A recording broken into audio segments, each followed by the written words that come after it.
Just another routine mission. Why do they always say that before a mission? Of course it's routine. You haven't done anything yet. It's everything that happens along the way. The choices you make, the paths you choose, that turn the routine into anything but. Of course, that's how it started. A routine mission, answering a distress call. And look where that got me. We were testing out the Normandy, Captain Anderson's new ship, when the distress call came in. An Alliance patrol on Eden Prime had been attacked. They'd seen something they couldn't explain. And whatever it was massive. I hit the ground with my lieutenant, Caden Olenko. A good kid, loyal, by the book, with a talent for biotics. We came across the lone survivor of the patrol, Gunnery Chief Ashley Williams. A soldier to the core. Tough, disciplined, ready to take on whatever came her way. Ashley joined up with us and took us to the spot where she lost her squad. That's when we saw it. The ship.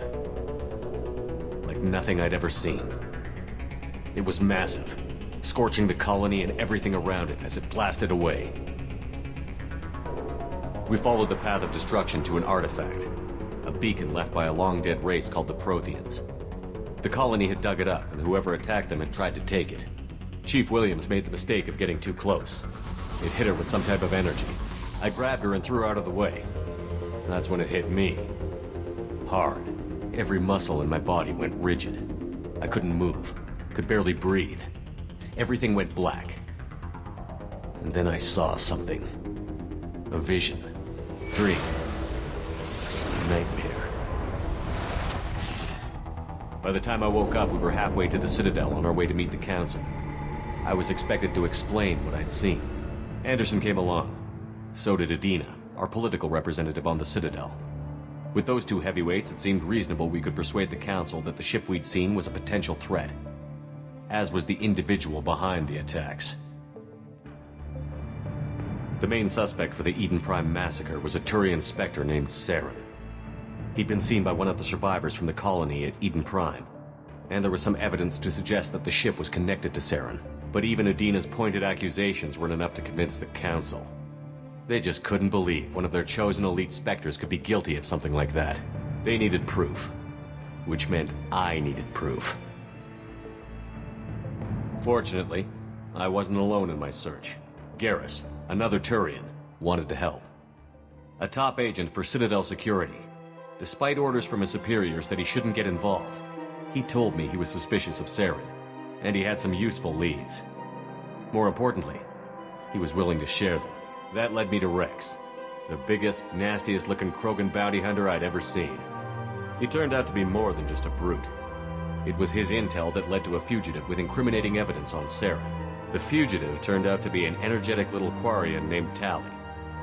A tech expert with a knack for hacking, she'd procured some information on Saren.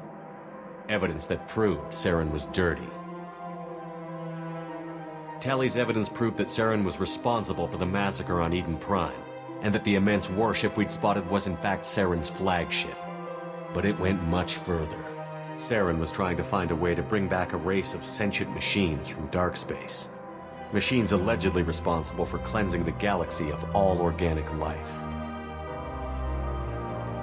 These Reapers were blamed for wiping out all life 50,000 years ago, including the Protheans, then disappearing back through the mass relays to dark space, leaving no trace they'd ever been. That explained why Saren was after the beacon, and it made some sense out of my visions. But not much else. We couldn't convince the Council that the Reapers were a threat, but they agreed Saren had to be stopped. They stripped him of his Spectre status and gave me the honor of becoming the first human Spectre. My first task? Bring down Saren. Anderson decided to stay behind, giving up his ship, the Normandy. He told me I would need it more than he would. He also pointed me in a direction. Liara, a Prothean expert, adept in biotics, and maybe most importantly, daughter of Benezia, Saren's top lieutenant. And like most Asari, as beautiful as she is intelligent, and born with a unique ability to meld with other species. Liara was able to help me decipher some of the vision the beacon had given me. Nothing concrete, but it gave me some clues. And a new appreciation for the Asari.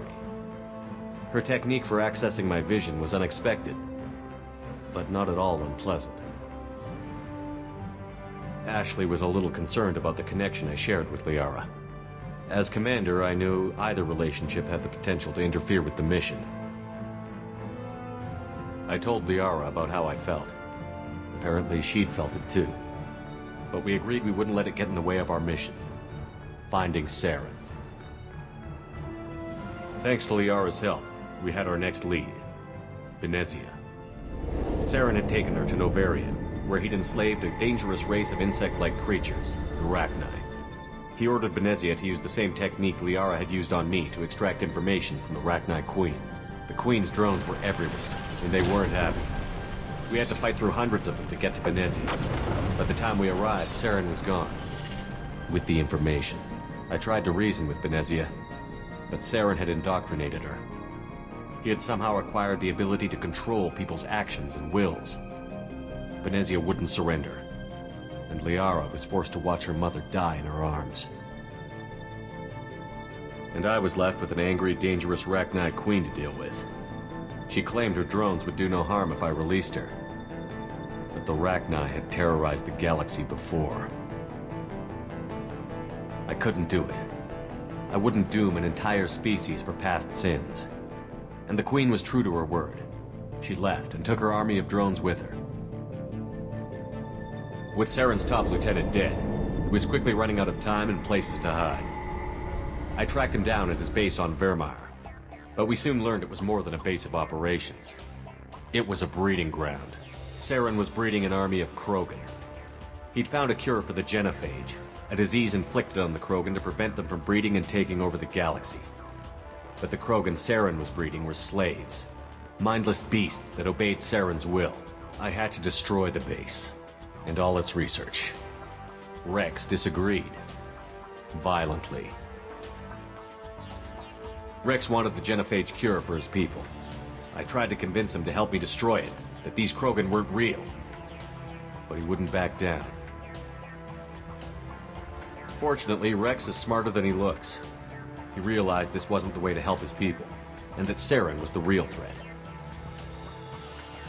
When we finally got to the center of the base, I realized just how close Saren was to completing his plan. He was already in communication with the Reapers. Sovereign, Saren's flagship we'd all assumed was just a ship, was a Reaper. It spoke to me, threatened me. I could feel the menace it had for every living thing. It wanted me dead. It wanted us all dead. And I knew it was capable of doing just that. What I couldn't understand was why Saren would help it. But there was no time to think about it. Sovereign knew where we were. We had to destroy the base and get the hell out. I split up my team in 2 squads, sending Ash with one and Kaidan with the other as a distraction. We had a nuke, and we planned to use it. Before we could detonate the bomb, Saren showed up. We fought. I stalled him to make time for my team. And in talking to him, I realized the truth. It wasn't Saren who was indoctrinating everyone. It was Sovereign. The Reaper. And Saren was in deeper than all of them. He tried to convince me he was still in control. Said he found a way to reduce the Reaper's influence, but he was kidding himself. Or believing the lies Sovereign was telling him.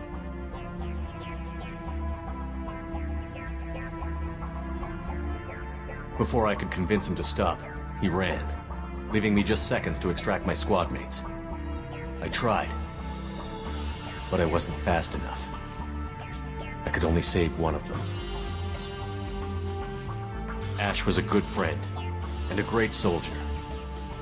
But I had to choose, and I chose Kaidan. That was the last time Saren would slip away from me. I knew then, the next time we met, one of us would die. With my team mostly intact, we chased Saren and his army to Ilos, a long-lost planet that had once belonged to the Protheans. As we prepared for what we knew would be a desperate fight, I spoke to my crew. We were just one ship, against Saren's growing army. I assured them all that despite the odds, we could defeat him. But Liara saw through my words. She knew I was hurting after Ash's death. She could sense my doubts. We both knew this mission could be our last. Until that moment, we'd put our feelings aside for the sake of that mission. But why wait? We gave in to each other, and it was perfect. While it lasted. We arrived on Ilos, close behind Saren. Once on the planet, we discovered a Prothean databank that helped me put the final pieces of my vision together. The Reapers had come 50,000 years ago, and every 50,000 years before that, each time purging the galaxy of life. The Protheans had fought and died, like every species before them. But a few survived long enough to leave a parting gift. The Protheans had discovered that the Citadel was the key to controlling the mass relays. By sabotaging the Citadel, they found a way to close the relays to dark space, slowing the Reapers' return, giving us the time we needed to find a solution to stop the Reapers once and for all. Saren knew this. He was leading his army to take control of the Citadel and re-establish the relays to dark space, bringing the waiting Reapers here to destroy us all. We followed him to the Citadel. It was intact, but heavily damaged. He had caught the Council fleets by surprise, and they were only now regrouping. And with Sovereign as his flagship, there was little hope the fleets could counterattack with enough strength to take back the Citadel. But Saren was done running, and I was done chasing him. As the Alliance and Citadel fleets battled Saren's army outside, I cornered the Turian bastard in the Citadel tower and confronted him. He died believing that the Reapers would save him. As I fought to regain control of the Citadel, the Council's flagship, the Destiny Ascension, fell under attack. Despite Saren's death, Sovereign and Saren's army continued to fight. The Council was aboard the Destiny Ascension, and they were requesting assistance. But I knew in order to help them, I would have to put our human Alliance fleet in jeopardy. The Council could be replaced. The fleets were needed here and now if we were going to defeat Sovereign. Even with the Citadel back in my control, Saren defeated, and the Normandy leading the combined galactic fleet, the battle against Sovereign, a single Reaper, was relentless. It took the combined fleets of humanity and the other races, but in the end, Sovereign fell. But the costs were immense. While humanity's efforts in the war earned us our first seat on the Council, it was a hollow victory. The Reapers were still out there. I knew the fight was far from over, but as the one who'd led the fight against Saren, I was given new responsibilities. The choice of humanity's first counselor was left for me to decide. On the one hand, Udina, the lifetime politician. Ruthless and ambitious, he would easily navigate the political landmines that would soon be put in front of him. The other choice, Captain Anderson, the career soldier. Tough but fair, but a friend, and someone I could trust. Both great leaders in their own right.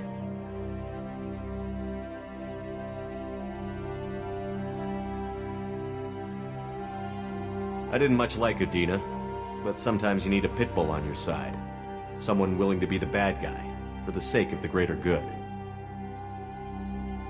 The war was over. The threat had passed. In time, the Council would rebuild itself. The Citadel could be repaired.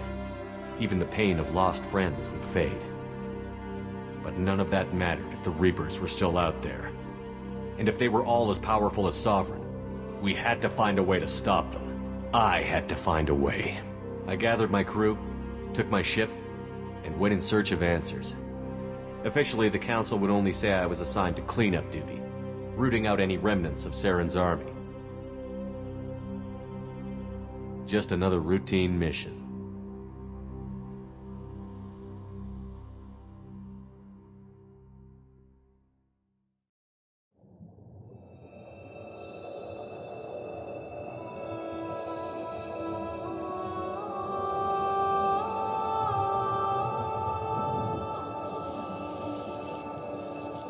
Commander Shepard has been recovered.